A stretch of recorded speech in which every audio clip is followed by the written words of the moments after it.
تو خطبہ حجۃ الوداع میں بھی اللہ کے نبی نے کہا کہ اس کی فل کانسنٹ کے بغیر آپ اس کی پراپرٹی میں سے کوئی چیز لے نہیں سکتے. اس میں حدیث میں آتا ہے کہ طیب نفس نہیں ہے، خوش دلی نہیں ہے، تو آپ مجبور کر کے بھی نہیں لے سکتے کسی کو. تو جس طرح سے مرد اپنی خوشی سے خرچ کرتا ہے، اسی طریقے سے اگر کسی فیمیل کے پاس کوئی پیسے ہیں ڈاور کی شکل میں، انہیریٹنس کی شکل میں، کسی نے گفٹ کیا یا وہ جاب کرتی ہیں، تو اس کی اپنی پراپرٹی ہے، ہسبینڈ اس کی پرمیشن کے بغیر اس کا کوئی پیسہ خرچ نہیں کر سکتا. خود وہ لگائے، اس کے لیے کوئی ہیلپنگ ہینڈ بنتی ہے تو بالکل ٹھیک ہے، لیکن اس کی اجازت کے بغیر کوئی اس کا پیسہ یوز نہیں کر سکتا. ٹھیک ہے. اسی طرح سر اب جو ہم سلوگن سنتے ہیں، جیسے کہ کہا گیا کہ اپنا کھانا خود گرم کرو، تو کیا اسلام عورت کے اوپر یہ ذمہ داری عائد کرتا ہے کہ وہ اپنے شوہر اور اس کی جو خاندان ہے، اس کی ماں، اس کا باپ، اس کے بہن بھائی، ان کے نان و نفقہ کے لیے، ان کے گھر کے معاملات کے لیے، ان کے اہل و عیال کے خیال کے لیے، کیا اس کے اوپر یہ فرض ہے یا یہ ذمہ داری اس پہ کہیں عائد کی گئی ہے؟ دیکھیں، ایک تو میرج نا ایک سوشل کانٹریکٹ ہے، اور جب آپ سوشل کانٹریکٹ کرتے ہیں تو اس میں ہر چیز ایسے ڈیفائن نہیں کرتے کہ یہ لائن میری ہے، میں اس سے آگے نہیں جا سکتا. اس میں کچھ چیزیں آپ اخلاقی طور پہ کر رہے ہوتے ہیں، کچھ چیزیں آپ کے اوپر ذمہ داریاں ہوتی ہیں. بالکل. جہاں تک ذمہ داریوں کا تعلق ہے، اگر ماں باپ ہیں تو یہ ذمہ داری شوہر کی ہے، کیونکہ وہ پیرنٹس کس کے ہیں؟ شوہر کے. اب ان کی ذمہ داری ان کا پورا خیال کرے. بالکل. اب اگر وائف کرتی ہے تو وہ شوہر کے اوپر احسان کر رہی ہے، اس کے بدلے میں پھر شوہر اس کے ساتھ ایکسٹرا کچھ بھی کر سکتا ہے، اس کی اچھی ذمہ داریاں اور اچھی طریقے سے پوری کرے، اس کے پیرنٹس کے ساتھ اچھا سلوک کرے، کیونکہ وہ اس کی ذمہ داری نہیں ہے. تو یہ تو ایسی چیزیں ہوتی ہیں کہ جس میں آپ اگر ایک ہاتھ بڑھتے ہیں تو وہ بھی آپ کو اچھا رسپانس ملتا ہے. لیکن ذمہ داریاں جو اللہ کے نبی نے فکس کی ہیں، عورت کے اوپر ذمہ داری ہے گھر کی حفاظت کرنا، شوہر کے اجازت کے بغیر کوئی گھر میں نہ آئے، اس کے مال کی حفاظت کرنا، بچوں کی پرورش کرنا اور شوہر کا خیال کرنا. باقی جو ہے ذمہ داریاں وہ مرد کے اوپر خود ہے کہ اپنے پیرنٹس کو دیکھتا ہے، اپنے ریلیٹیوز کو دیکھتا ہے، وہ عورت کے اوپر نہیں ہے. ٹھیک ہے. یہاں پہ سر آپ نے ان مردوں کا تذکرہ کیا کہ جو خواتین کے ساتھ اچھا سلوک کریں، لیکن ہم ایک ایسے معاشرے میں رہتے ہیں، پاکستان کی سوسائٹی کے اندر خواتین جو ہیں they are subject to harassment and violence. تو کیا ایسے میں خاتون کے پاس کوئی ایسا حق ہے کہ وہ اس شادی کو توڑ سکتی ہے، اس سے باہر نکل سکتی ہے، اپنے لیے ایک اچھا راستہ نکال سکتی ہے، یا اسلام اس کو کہتا ہے کہ نہیں بھائی تم اسی کے ساتھ اب گزارا کرو؟ یہ ایک بون آف کنٹینشن ہے جو کرنٹ ویو آف فیمنسٹ میں، جس کے آپ نے اشارہ کیا کہ رائٹ ٹو ڈیورس کس کے پاس ہے. وہ کہتے ہیں کہ مرد کا جب دل چاہتا ہے، ریزن ہے یا نہیں ہے، اسلام کہتا ہے آپ طلاق دے دو، ڈیورس ہو جائے گی، اور سفر کون کرے گی؟ عورت کرے گی. لیکن اگر مرد اس کے ساتھ زیادتی کر رہے تو عورت کے پاس سپریشن کا کیا رائٹ ہے؟ دیکھیے، اسلام نے عورتوں کو 3 طریقے سے سپریشن کا رائٹ دیا. پہلا رائٹ جو ہے جس کو ہم کہتے ہیں ڈیلیگیٹڈ ڈیورس، طلاق تفویض، جس کے بارے میں اگر آپ نکاح کا فارم دیکھیں، اس کے 2nd پیج پہ without permission of his wife, ٹھیک ہے، اس کو کراس کر دیتے ہیں. ٹھیک ہے، مولانا صاحب بھی اس میں شامل ہوتے ہیں، پیرنٹس بھی.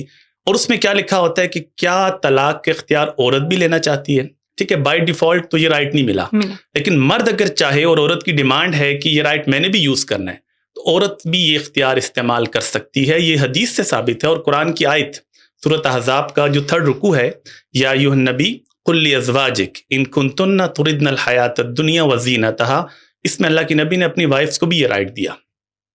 اچھا، دوسرا رائٹ ہے جس کو ہم کہتے ہیں جوڈیشل ڈیورس، جو ہمارا ایک ایکٹ ہے یا آرڈیننس ہے، مسلم فیملی آرڈیننس. اس میں 10 ایسے گراؤنڈز ہیں، اگر عورت جا کے کورٹ میں پروف کر دے تو کورٹ دونوں میں سپریشن کروا دے گی، چاہے مرد کی خواہش نہ ہو، مرد کی اجازت نہ ہو.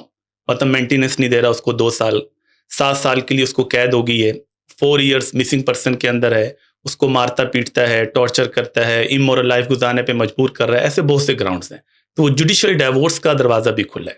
اور تیسرا جو ہے جس کو رائٹ ٹو خلا کہتے ہیں، یہ بھی سورہ بقرہ میں آتا ہے کہ اگر آپس میں کوئی لڑائی جھگڑے زیادہ ہو رہے ہیں اور عورت کے پاس کوئی ایسا اسٹرانگ چیز نہیں ہے جس کی بیس پہ وہ جوڈیشل ڈیورس لے سکے، تو وہ کیا کرے گی؟ وہ مرد کو کنونس کرے گی اور میوچل انڈرسٹینڈنگ سے کچھ نہ کچھ اس کو پے کرے گی، کیونکہ مرد کی اس میں غلطی نہیں ہے اور عورت نہیں رہنا چاہتی، انسان کی طبیعت میچ نہیں کرتی، تو اس کو کچھ نہ کچھ ڈاور چھوڑ دے اپنا، یا کوئی اور چیز جس میں آپس میں انڈرسٹینڈنگ ہو جائے، تو پھر وہ دونوں کوڑ جائیں گے، اور خلا بھی نتیجے کے اعتبار سے ایک ڈیورس ہے.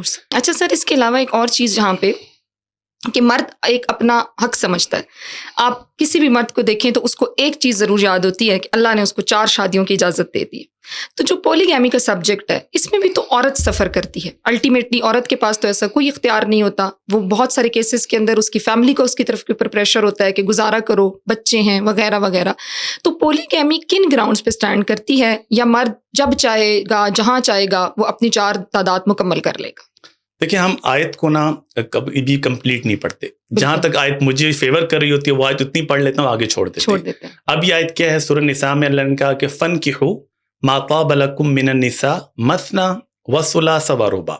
جو عورتیں تمہیں اچھی لگتی ہیں 2, 3 یا 4 تک شادی کر سکتے ہو. ٹھیک ہے, اب یہاں تک ہمیں آیت اچھی لگتی ہے, ہم کہتے ہیں جی قرآن نے اجازت دی ہے. بھئی اگلا پارٹ بھی پڑھ لیں. آگے قرآن کہتا ہے فَإِنْ خِفْتُمْ, اگر تمہیں خدشہ ہے, ایک فیئر ہے, اللہ تعدلوا, کہ آپ انصاف نہیں کر سکو گے. اور انصاف کا مطلب ہے کہ ٹائم کے اندر, مینٹیننس کے اندر, ہر چیز کے اندر برابری. اگر آپ کو خدشہ بھی ہے نا تو اللہ تعدلوا کہ آپ انصاف نہیں کر سکو گے, فواحدۃ, پھر ایک سے آگے نہیں بڑھ سکتے. تو سب سے بڑی پرابلم عورت کو کیا ہوتی ہے کہ اس کو رائٹس نہیں ملیں گے اور وہ سفر کرے گی. تو اس کو تو اسلام نے اس کنڈیشن کے ساتھ دوسری شادی کی اجازت دی ہے کہ عدل ہوگا, جو سیکنڈ وائف کے ساتھ آپ کا بیہیویئر ہوگا, کنڈکٹ ہوگا, وہی فرسٹ کے ساتھ ہوگا. اب رہی بات یہ کہ اجازت نہ دی جاتی, جس طرح کہا جاتا ہے کہ اس کو بین ہی کر دیا جاتا, لیکن اگر بین کر دیتے تو آپ یہ دیکھیں کہ یہ تھوڑا سا غیر فطری چیز ہو جاتی. کہ آپ دیکھیں ہمیشہ عورتوں کی تعداد مردوں سے زیادہ رہی ہے. ٹھیک ہے, آج بھی آپ دیکھ لیں 48% مرد ہیں اور 52% خواتین ہیں. اگر ایک سے زیادہ کی اجازت نہیں ہے تو آپ مجھے بتائیں کہ 4% خواتین, ان کے لیے اسلام کیا سلوشن دے رہا ہے؟ ٹھیک ہے, مطلب پھر ان کو یہ کہا جا رہا ہے کہ آپ آزاد ہیں, جو مرضی کریں, تو وہ تو اسلام پسند نہیں کرے گا. تو ان کو اسلام نے باؤنڈ بھی کیا مرد کو. اور ساتھ بس اوقات ایسا ہوتا ہے کہ عورت خود چاہ رہی ہوتی ہے. مطلب ایک آپ سمجھے کہ ایک بہت اچھا کپل ہے, ٹھیک ہے, وائف کا ایکسیڈنٹ ہو گیا, وہ ڈسیبل ہوگی, ٹھیک ہے, اب وہ خود چاہتی ہے کہ تم سیکنڈ وائف کی طرف چلے جاؤ, اور اگر سیکنڈ وائف کی اجازت ہی نہ ہو سیکنڈ میرج کی, تو وہ کیا کرے گا؟ اس کو ڈیورس دے گا. تو وہ زیادہ سفر کرے گا, اور عورت بھی سفر کرے گی. مرد کا بھی دل نہیں چاہ رہا کہ میں نے اس کے ساتھ اتنی زندگی گزاری ہے, میں اس کو سپورٹ کروں. تو بس اوقات ایک جینور ریزن ہوتی ہے, اولاد کی وجہ سے عورتیں خود کہہ رہی ہوتی ہیں کہ آپ سیکنڈ وائف کی طرف چلے جائیں, سیکنڈ میرج کی طرف. لیکن اسلام نے اس چیز کو انشور کیا تاکہ عورت سفر نہ کرے, کہ عدل ہوگا. اور حدیث میں سخت وعیدیں ہیں. نبی علیہ السلام تو یہاں تک اللہ سے کہا کرتے تھے کہ اللہ جو میری تقسیم ہے نا اس میں تو میں عدل کرتا ہوں, لیکن دل کے معاملے میں اگر تھوڑا سا کسی سے پیار زیادہ ہو جائے تو مجھے ملامت نہ کرنا, وہ میرے اختیار میں نہیں ہے. اس حد تک احتیاط کی جاتی تھی. ٹھیک ہو گیا. اچھا سر, ابھی ہم جب اس فیمنسٹ موومنٹ کی بات کرتے ہیں تو اسلامک فیمنزم کا ایک ورڈ ہمارے سامنے پوپ کرتا ہے. آپ دیکھیں کہ فیمنسٹ موومنٹس جب چلیں تو ان کے اندر جن حقوق کی بات کی گئی وہ تو اسلام نے عورت کو آلریڈی دے دی ہیں. پھر ان کو کیوں ضرورت محسوس ہوئی کہ یہ سڑک پہ نکلیں یا یہ یہاں پہ آ کے اپنے سلوگنز اور اپنے بینرز کے ساتھ اپنے حقوق کے لیے آواز اٹھائیں؟ کیا ریاست کی غلطی ہے یہاں پہ آپ کو لگتا ہے, یا اسلام کا میسج جو ہے وہ انٹرپریٹ صحیح طریقے سے نہیں ہوا؟ دیکھیے اس کے اندر سب سے بنیادی چیز یہ ہے کہ ویسٹ سے ہم نے یہ سمجھا کہ عورت اور مرد ایکول ہیں. ہم نے ویسٹ نے ایک میں تھیوری دی کہ جو رائٹس مرد کے پاس ہیں وہی عورت کے پاس بھی ہونے چاہیے. آپ فرق کیوں کرتے ہیں؟ ٹھیک ہے. اسلام کا جو میجر کانسیپٹ ہے نا, اگر ہم یہ سمجھ جائیں تو یہ ڈیبیٹ ہی ختم ہو جائے گی. وہ کیا ہے کہ آپ دیکھیں کہ اللہ تعالیٰ کریٹر ہے.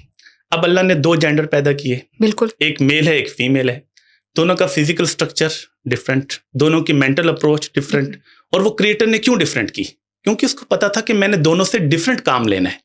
ٹھیک ہے. اب مرد کو آپ اللہ تعالیٰ نے باہر بھیجنا تھا, آپ کی ساری فائنینشیل رسپانسبلٹی ہیں, اس کے لیے فزیک کیسی چاہیے؟ اسٹرانگ. مینٹلی آپ کو اسٹرانگ ہونا ہے کیونکہ آپ سرپرست ہیں, گھر کو آپ نے دیکھنا ہے. عورت کے اوپر ذمہ داری لگائی گھر کی, بچوں کے ساتھ, اس میں زیادہ ایموشنز انوالو ہوتے ہیں, اور اس کے اندر عورت جتنی نازک ہوگی وہ اس کی زیادہ خوبصورتی ہے. ٹھیک ہے. اب اس کو اسی لحاظ سے فزیکل سٹرکچر دیا. اب ہم یہ تو مانتے ہیں کہ کریٹر اللہ ہے, 2 جینڈر بھی اللہ نے پیدا کیے, دونوں کی فزیکل اور مینٹل اپروچ بھی ڈفرینٹ ہے. لیکن ہم یہ کہتے ہیں کہ اس کے باوجود رائٹس دونوں کے کیا ہونے چاہیے؟ ڈفرینٹ ہونے, ایکول ہونے چاہیے. ہم تو یہ کہہ رہے ہیں نا, لیکن وہاں پہ اللہ ہمیں کچھ چیزیں تو ول آف گاڈ پہ چھوڑنی چاہیے. جب اللہ نے دونوں چیزوں کو ڈفرینٹ بنایا تو اللہ نوز بیٹر کہ کس کو میں نے کیا ڈیوٹیز دینی ہے اور کس کو میں نے کیا رائٹس دینے ہیں. اس لیے اسلام نے جینڈر ایکوالٹی کے لیے جو لفظ دیا ہے وہ جسٹس کا ہے, کہ مرد جو رائٹ ڈیزرو کرتا ہے اس کو وہ ملنے چاہیے, عورت جو ڈیزرو کرتی ہے اس کو ملنے چاہیے. فار ایگزامپل دیکھیں, اب طلاق کا رائٹ ہے, اب یہ کہتے ہیں جی عورت کو بھی رائٹ ٹو ڈیورس مرد کی طرح مل جاتا ہے.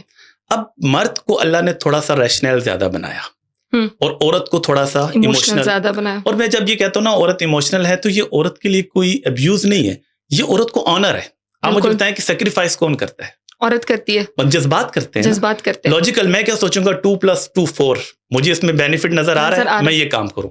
لیکن عورت کہے گی نہیں, میں اپنے جذبات کے لیے قربانی دے دیتی ہوں رشتے کو بچانے کے لیے. اب اگر دونوں ریشنل ہوتے رشتہ چل سکتا تھا؟ نہیں چل سکتا تھا. اور دونوں جذباتی ہوتے تب بھی نہیں. تو ایک کو تھوڑا ریشنل بنا دیا, ایک کو تھوڑا ایموشنل بنا دیا, تاکہ یہ گاڑی چلتی رہے, سفر اچھا چلتا رہے. اور جن چیزوں کا تعلق ریشنالٹی سے زیادہ تھا, افسوس تو یہ کہ مرد بھی اتنے جذباتی ہیں کہ وہ بھی طلاق کو ایسے یوز کر رہے ہوتے ہیں عورتوں کی طرح. لیکن اصل اسلام یہ چاہتا تھا کہ وہ ایسی چیزیں جن کا تعلق آپ کی زندگی کے اہم معاملات کے ساتھ ہے, جیسے طلاق ہے, اس کے اختیار بائی ڈیفالٹ مرد کو دے دیں. اور جہاں عورت سفر ہو سکتی ہے وہاں پہ عورت کو بھی کسی نہ کسی حد تک اسلام نے کیا کیا, پروٹیکٹ کیا. تو میرا خیال ہے کہ ہمیں یہ چیزیں اللہ تعالیٰ پہ چھوڑنی چاہیے کہ جب اللہ کو کریٹر مانتے ہیں تو رائٹس کی جو ڈسٹریبیوشن ہے وہ بھی ہمیں اللہ کے حوالے کرنی چاہیے کہ اس نے بہتر طریقے سے ہمیں دی ہیں. بالکل.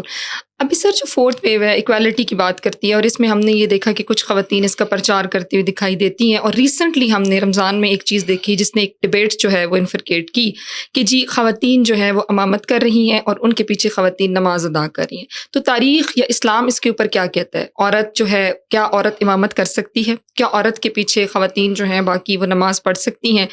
یا اگر یہ کنسیپٹ موجود تھا تو پھر آج کی عورت کیوں نہیں جاتی مسجد میں نماز پڑھنے کے لیے؟ دیکھیے دو الگ چیزیں. ایک ہے کہ عورت کا باہر نکلنا, جاب کرنا, عورت کا پولیٹیکل ایکٹیویٹیز میں حصہ لینا, ٹھیک ہے, ان معاملات میں تو کبھی پابندی نہیں تھی. ٹھیک ہے. نبی علیہ السلام کے دور میں دیکھ لیں, عورتوں کے پاس رائٹ ٹو ووٹ تھا. اس زمانے میں بیعت تھی, آج کے دور میں ووٹ ہے, وہ بیعت کرتی تھی.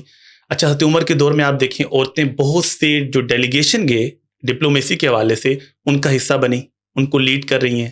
پھر آپ بہت سی بیٹلز دیکھیں, حضرت عائشہ لیڈ کر رہی ہیں ایک جنگ کے اندر, ہم اس کے اوپر بات نہیں کر رہے, صرف ان کا ایک رول دیکھ رہے ہیں. اور صحابہ حضرت طلحہ اور زبیر کتنے بڑے بڑے صحابہ ہیں جو ان کے نیچے کام کر رہے ہیں. اس کا مطلب ہے کہ عورت کا پولیٹیکل رول, عورت کا لیڈ کرنا, عورت کا باہر نکلنا. اور نبی علیہ السلام کے دور میں تو عورتیں مسجد میں آیا کرتی تھی, صحابہ کے دور میں بھی آتی تھی. ان چیزوں میں کسی کا اختلاف نہیں. یہ اگر منع کیا گیا تو یہ مینیجریل ایشو تھا, یہ اسلامک ایشو نہیں تھا. اب جہاں تک دوسرے حصے کی بات ہے نا کہ عورتیں امامت کرائیں یا عورتیں نبی کیوں نہیں ہیں, مطلب یہ بھی بات تھوڑا آگے بڑھ کے کہہ دی جاتا ہے. اب یہ چیز نا عورت کے ساتھ سوٹ نہیں کرتی. اب دیکھیں پروفٹ ہوڈ یا دعوت کا کام یا پروفٹ, اگر آپ صرف پروفٹ کی بات کر لیں, کتنا ایک مشکل کام ہے. آپ کو صبح جانا ہے, رات جانا ہے, پبلکلی جانا ہے, انڈیویجول جانا ہے. اور عورت اس کے بعد پروفٹ رول ماڈل ہے, ان کو نمازیں پڑھائے گا, ان کے ساتھ میں پوری زندگی ہے. اب خاتون کو اللہ نے جس انداز سے پیدا کیا, جس طرح اس کا فزیکل سٹرکچر ہے, اب تحریک اس کو بہت سی چیزوں میں اپنے آپ کو پروٹیکٹ کرنا ہے. اب ایسے شرارتی لوگ ہیں, اگر اس کے ساتھ کوئی مس ہیپ ہو جاتا ہے تو پروفٹ کہاں پہ رہے گا, ٹھیک ہے. اس طریقے سے نماز وہ پڑھانے کے لیے آگے ہوتی ہے, عورتوں کے لیے ڈریس کوڈ ہے, باقی چیزیں ہیں, تو وہ چیزیں کس طریقے سے چلیں گی تو وہ. لیکن جہاں تک سٹیٹس کی بات ہے, عورت کو پروفٹ کی ماں بنا دی ہے. اور پروفٹ کو کیا کہا, اس کے قدموں کے نیچے جنت ہے, ٹھیک ہے. تو آنر تو مل رہا ہے, تو وہ پروفٹ جس کے قدموں میں بیٹھ رہے ہیں, تو مجھے بتائیں کہ کتنا بڑا آنر ہے. لیکن یہ چیزیں جو امامت ہے یا نبوت ہے, یہ عورتوں کی مطلب فزیک کے ساتھ یا ان کی چیز کے ساتھ میچ نہیں کرتی. تو اللہ نے وہ ذمہ داری ان کو نہیں دی. یہ ایک ذمہ داری ہے, اللہ نے ذمہ داری ان کے اوپر سے ختم کر دی. ٹھیک ہے. تو اگر ذمہ داری ختم کی, لیکن اگر وہ کر رہی ہے امامت, تو کیا اس کے اوپر سوال ہے کہ وہ جائز ہے, ناجائز ہے, مکروہ ہے؟ اس کے بارے میں آپ کیا کہیں؟ اس میں پھر ڈفرینٹ اسکول آف تھاٹس آ جاتے ہیں, جیورسٹ کی اوپینین آ جاتی ہے. کچھ کہ ہاں یہ ہے کہ صرف عورتیں ہی ہیں, اگر ٹھیک ہے تو عورتیں الگ نہ ہوں, اسی لائن کے اندر عورت اگر کسی کو امامت کرا رہی ہے, کچھ اسکالرس اس کی اجازت دے دیتے ہیں, ٹھیک ہے. لیکن مرد تو ان کے پیچھے نہیں ہوں گے. جس طرح مرد خطبہ دے کر پوری مسجد میں لیڈ کر رہا ہے, اس کی تو کوئی اجازت نہیں دیتا. ہاں صرف خواتین کہیں پر جمع ہو کر نفل نماز پڑھ رہی ہیں, وہ بھی کچھ جورسٹ اور کچھ اسکالر کہتے ہیں کہ اس کی اجازت ہے اور کچھ کیا نہیں ہے. پھر وہ ایک فقہی اختلاف کی طرف بات چلی جاتی ہے. تو آپ نے کہا کہ خاتون کو پولیٹیکل رائٹ بھی ہیں, اکنامک رائٹ بھی ہیں, سوشل رائٹ بھی ہیں, تو اسی طرح ایک حق ہے اس کا رائٹ آف وٹنس. تو وہاں پہ جب ہم بات کرتے ہیں تو پھر ہم وہ 2 کا فارمولہ کیوں لگاتے ہیں کہ ہمیں 2 خواتین چاہیے, اس کے مقابلے میں 1 مرد ہے؟ دیکھیے یہ بھی ایک بڑی ڈیبیٹ ہوتی ہے, اور افسوس کی بات یہ کہ اس کو بھی ہم صحیح طریقے سے ایڈریس نہیں کر پائے. لیکن ہر جگہ پر یہ رول نہیں چلتا. بہت سے ایسے معاملات ہیں جو عمومی نوعیت کے ہیں, ٹھیک ہے, وہاں پر مرد عورت دونوں کی گواہی برابر ہے. فار ایگزامپل ابھی رمضان کا چاند دیکھنا ہے یا عید کا چاند دیکھنا ہے, اگر پورے پاکستان میں ایک خاتون کہے کہ میں نے چاند دیکھا ہے, اس کی گواہی اگر پروف ہو جاتی ہے, اسکروٹنی تو مردوں کی بھی ہوتی ہے عورتوں کی بھی, اس ایک لڑکی کی گواہی پر پوری مسلم کمیونٹی روزہ بھی رکھے گی اور عید بھی کرے گی. ٹھیک ہے, یہاں پہ فرق کیوں نہیں کیا؟ کیونکہ کوئی راکٹ سائنس نہیں ہے, چاند دیکھنا ہے, مرد دیکھے یا عورت دیکھے. لیکن کچھ معاملات ایسے ہیں جن میں عورتوں کی اسپیشلٹی ہے, وہاں پہ آپ کو پتہ ہے مرد کی گواہی کا ہم اعتبار ہی نہیں کرتے. وہاں پہ کوئی یہ نہیں کہتا کہ مرد کو آپ نے انفیریئر کیوں سمجھا ہے، کیونکہ ہم کہتے ہیں یہ عورتوں کے معاملات، ویٹنگ پیریڈ، عدت کے معاملات صرف عورت کے اوپر بات ہوگی. عورت کہے گی کہ ویٹنگ پیریڈ کب سے کب تک، کیونکہ کوئی اور آبزرو کر سکتا ہے. وہ اتنے پرائیویٹ میٹرز ہیں کہ وہ کوئی اور جان ہی نہیں سکتا. عورتوں کی ڈیزیز کے معاملات ہیں، بالکل. عورتوں کی فاسٹر ایج جو رضاعت کا مسئلہ ہے کہ کس بچے کے ساتھ اس کی فاسٹر ایج اسٹیبلش ہوگی نہیں ہوگی، اب عورت بہتر جانتی ہے کہ اس نے فیڈ کروایا یا نہیں کروایا. اب اس کو کوئی مرد گواہی دے سکتا ہے؟ نہیں. اب ان معاملات میں آپ مرد کی گواہی کیوں نہیں مانتے؟ کیونکہ 2 یا ہم یہاں پہ کہتے ہیں 2 اور 0 کا فارمولا لگائے نہیں، آپ کہتے ہیں کہ یہاں پر یہ عورتیں اس معاملات کو زیادہ بہتر سمجھتی ہیں. خاص طور پہ آپ ایک اور ایگزامپل دیکھیے، حضرت عائشہ رضی اللہ تعالیٰ عنہ کا نبی علیہ السلام کے گھر کے معاملات ڈسکس کر رہی ہوں، کوئی حدیث بتائیں، اور کوئی اور صحابی بھی وہ حدیث بتائے اور دونوں میں کانٹراڈکشن ہو، تو آپ کو پتا ہے کہ محدثین حضرت عائشہ کی حدیث لیتے ہیں کیونکہ وہ نبی علیہ السلام کی بیسٹ آبزرور ہیں، وہ آپ کے گھر کو بہتر جانتی ہیں.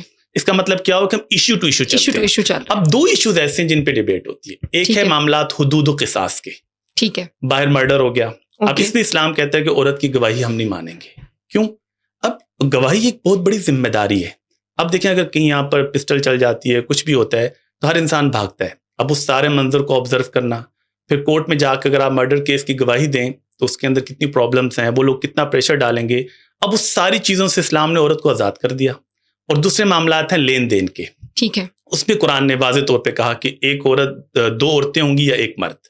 اس میں بھی قرآن نے ان کی گواہی مانی، لیکن یہ ڈیلنگ اور یہ باہر کے معاملات بھی عورتوں کے اوپر لاگو نہیں کیے.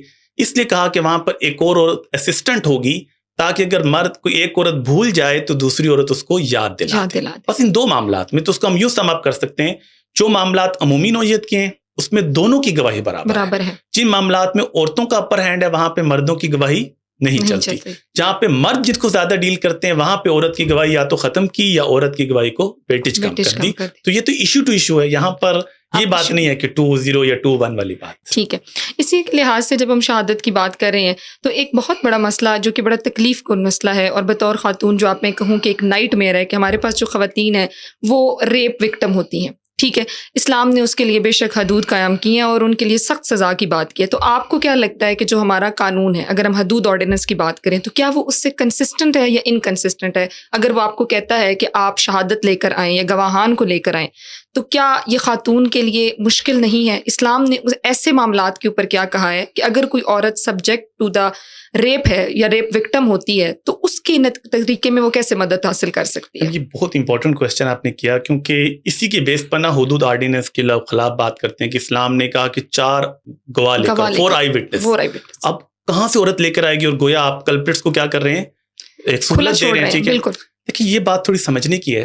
ایک ہے حدود، حد جو ہوتی ہے نا وہ سزا ہوتی ہے جو قرآن حدیث نے فکس کی ہے، اس میں کوئی چینجنگ نہیں ہو سکتی، اور اس کو آپ کے پروف بھی ایسے کرنا پڑے گا جیسے قرآن حدیث نے کہا ہے، کیونکہ ایکسٹریم لیول کی سزا ہے. اب دیکھیں کہ اس میں تاکہ کسی کو ویسے سزا نہ ملے، اس کے لیے تو حد کے لیے تو یہی سزا قانون رکھا کہ 4 عینی شواہد، 4 آئی وٹنس. اس کی بیس پہ اس کو سنسار کیا جائے گا. اگر وہ میرڈ ہے، ان میرڈ ہے تو اس کو 100 کوڑے مارے جائیں گے. لیکن اس کا مطلب یہ نہیں کہ اگر ڈی این اے کی وجہ سے کوئی چیز پروف ہو جاتی ہے جو کہ اور سالڈ ہے، اس میں آپ تعزیراً کوئی بھی سزا دے سکتے ہیں. تعزیر وہ سزا ہوتی ہے جو ریاست لوگوں کی پروٹیکشن کے لیے کوئی قانون بناتی ہے. ٹھیک ہے، اگر وہ قانون بن جاتا ہے اور اس میں ہم یہ کہہ دیتے ہیں کہ اگر آپ نے ڈی این اے کی بیس پہ بھی پروف ہو گیا یا کوئی اور سالڈ آپ نے ایویڈنس دے دیا، اس کی بیس پر آپ اس کو تعزیراً بھی سزائے موت دے سکتے ہیں، ایون پبلکلی ہینگ کر سکتے ہیں. تو وہ صرف جو ہم 4 آئی وٹنسز کی بات کرتے ہیں وہ صرف حدود کو نافذ کرنے کے لیے. اگر حد نافذ نہیں کر رہے، یعنی اس کو ہم سٹوننگ نہیں کر رہے، رجم نہیں کر رہے، تو ہم اس کو عام سزا جو تعزیراً اگر آپ نے پبلکلی ہینگ کرنے کی رکھی ہے یا ڈیتھ پینلٹی رکھی ہے، کوئی بھی رکھی ہے، وہ سزا تو آپ اس کو تعزیراً ایک ڈی این اے کی پروف کے اوپر بھی دے سکتے ہیں. ٹھیک ہے، تو ایسے میں 4 گواہان جو ہیں ان کے لیے لازمی نہیں ہے کہ وہ ان کو وہاں پر پیش کریں. وہ کس کے لیے لازمی ہے؟ صرف حدود کو نافذ کرنے. تعزیر کے لیے تو آپ کا اپنی مشینری ہے، گورنمنٹ کو لگے گا، جوڈیشری کو لگے گا کہ یہ کلپریٹ ہے، تو جو ان کا طریقہ کار ہے اس کی بیس پر وہ ان کو سزا دے سکتے ہیں. ہاں، سٹون ڈیتھ کے لیے پھر آپ کو وہ کرائٹیریا پورا کرنا پڑے گا. اس پہ بھی اگرچہ ڈیبیٹ چل رہی ہے، اجتہاد ہو رہا ہے کہ کیا ڈی این اے کو ہم 4 آئی وٹنس اس کے برابر کریں یا نہ کریں. اگرچہ ابھی اس پر اجتہاد نہیں ہوا، لیکن بلکہ آپ اس کو بہتر جان سکتی ہیں، آپ میڈیکل ڈاکٹر بھی ہیں، کہ ڈی این اے میں